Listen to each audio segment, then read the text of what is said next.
All right, so that picture, the reason why it looks damaged is I had left that in my car and it fell on the floor when it was snowing and stuff. So that's the reason why some of that damage is on that picture. I had it in my dash. As far as asking Jennifer to marry me, we had talked about it prior to me asking her. I used some of my bonus money that I got from joining the Army, and I'll talk about that another time, but to buy an engagement ring. The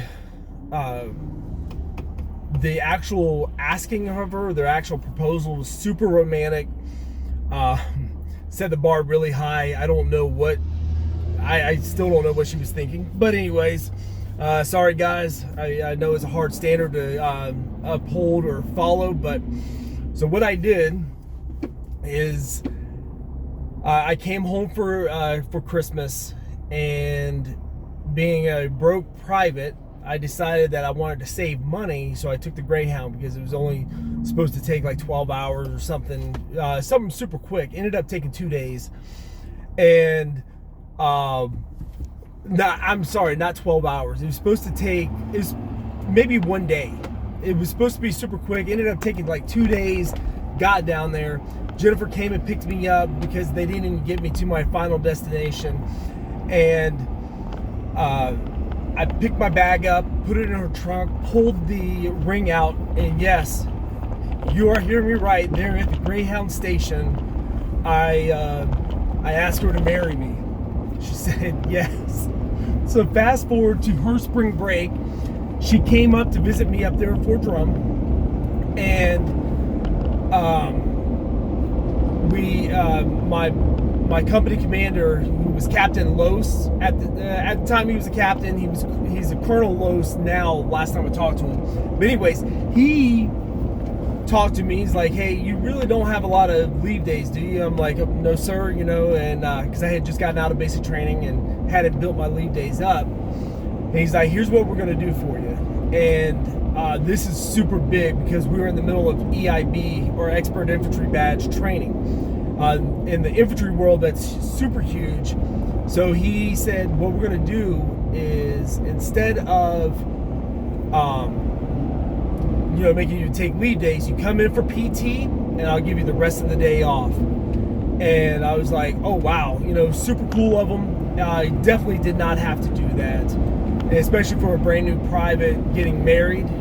Like, the statistics are not there to support that.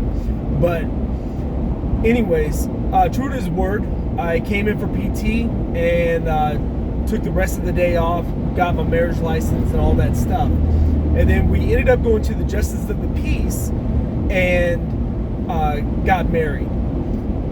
That picture that I showed you at the very beginning, that was at Niagara Falls on the Canadian side, which was our little honeymoon that we took. The deal was with doing the Justice of the Peace marriage, I really wanted a traditional wedding and everything. Jennifer didn't really care, so she compromised with me. She's like, all right, we'll do a wedding for everybody that summer when you come home on leave. Cool. Well, when I got home, we talked to the preacher at my mom and dad's church and asked him about marrying us, and he told us no. And the reason why is because Jennifer had been married previously. So that put a really bad taste in my mouth as far as that preacher. I was like, you know what? Forget it. I don't even want a wedding now.